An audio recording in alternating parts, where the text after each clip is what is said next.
Les amis, bonjour à tous, j'espère que vous allez bien et que tout se passe pour le mieux pour vous. Alors, j'ai un petit coup de gueule à faire, suite à la grande polémique, l'affaire Pierre Ménez et tout ça.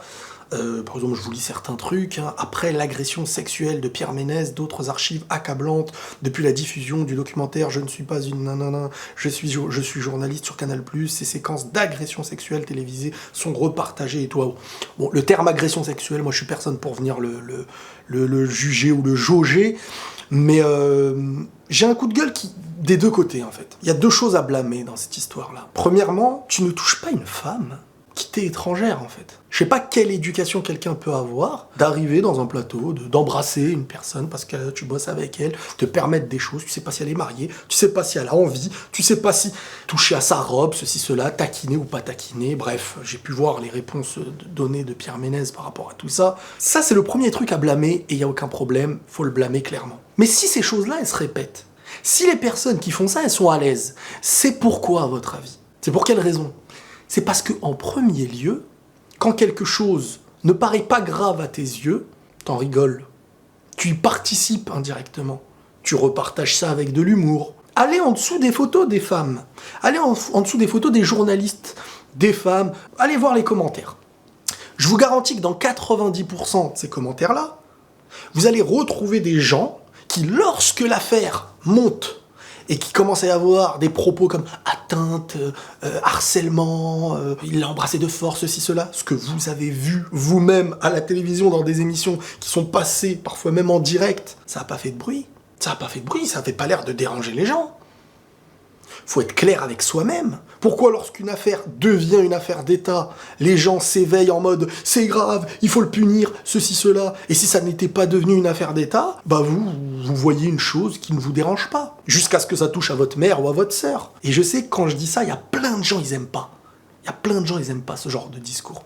Sauf que ces gens qui n'aiment pas ce genre de discours, c'est les premiers, quand une femme vient se plaindre d'attouchement, peu importe, ils viendront derrière te dire ouais, c'est grave, ça va lancer tous les hashtags, parce qu'on est un monde rempli d'hashtags maintenant, au lieu de défendre les causes.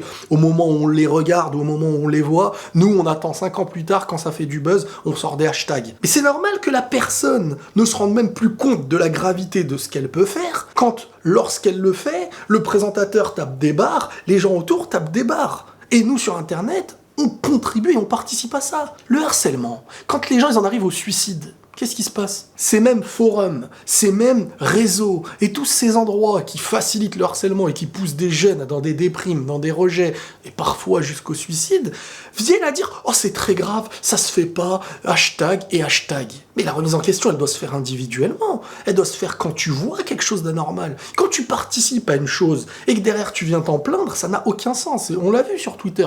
Il y a des mecs qui venaient à défendre soi-disant la cause féminine dans des moments comme quand ça fait le buzz. Et derrière, et quand je dis la cause féminine, attention, moi je fais pas le faux féministe ou je sais pas quoi.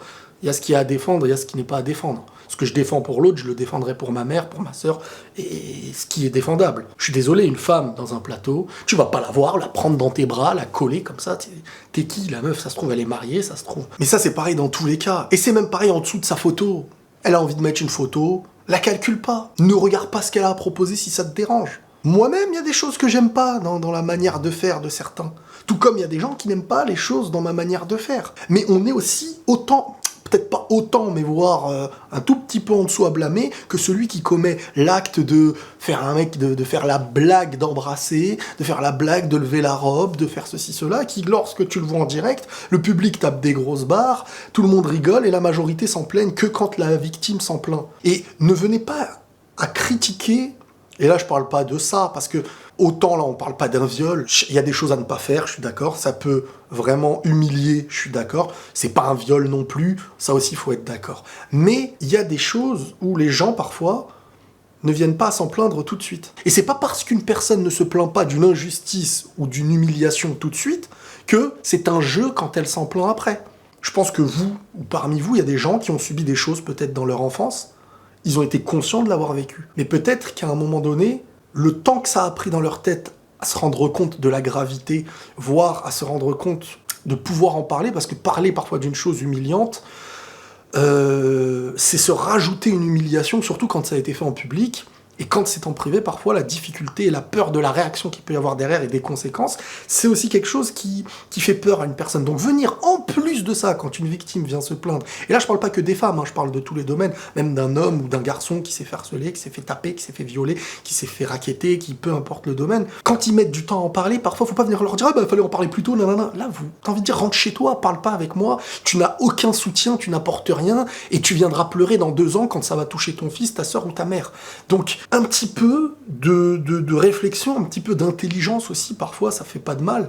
Et arrêtons d'être hypocrites. On a tous cette forme d'hypocrisie. Peut-être que je l'ai aussi. Hein. Peut-être qu'à un moment, je vais rigoler de quelque chose, et derrière, je vais me rendre compte que je n'aurais pas dû le faire. Je suis pas parfait. Mais ce que je veux dire, c'est que vraiment, dans les réseaux, il y a cette facilité à humilier, cette facilité, quand une femme va poster un truc, à la transformer en objet sexuel, et derrière, il faudra pas se plaindre quand il y a des conséquences à tout ça. Faut pas s'en plaindre, parce que quand vous regardez des faits en direct, vous tapez des grosses barres. Ça ne vous atteint pas. Ça vous atteint quand la personne, elle est en pleurs derrière. Donc vous comprenez rien, en fait. Donc c'est facile de s'attaquer à la personne qu'on a habituée à faire des choses, parce qu'elle-même, elle ne se rend même plus compte de la gravité de ce qu'elle peut faire. Elle te dit même au point, bah oui, j'aurais pu le refaire, limite, je fais pas de différence entre les hommes et les femmes, sauf que juste avant, il te dit, ouais, bah si c'est un homme, j'aurais pas levé sa robe. Bah oui, c'est bien parce que c'est une femme. Donc, à un moment donné, le coupable, c'est pas le coupable, c'est les coupables qui parfois rendent un coupable d'une chose qui peut être grave ou moins grave, mais parfois humiliante, et c'est déjà beaucoup, ils deviennent habitués et sans gêne, parce qu'on leur offre le fait de ne pas être gêné. Dans certains plateaux, en direct à la télé, ça n'a pas choqué les gens qui l'ont regardé. Donc comment aujourd'hui ça a l'air de choquer tout le monde, alors que c'est les mêmes faits que des gens ont pu voir? Moi, c'est ça que je me demande, c'est ces trucs-là. Donc n'attendez pas qu'une victime parle. Et quand je parle de victime, je parle pas obligatoirement de ce qu'on a vu, parce que c'est compliqué, voilà, il y en a qui te disent je l'ai vécu comme une humiliation, mais pas comme une atteinte sexuelle ou un truc comme ça.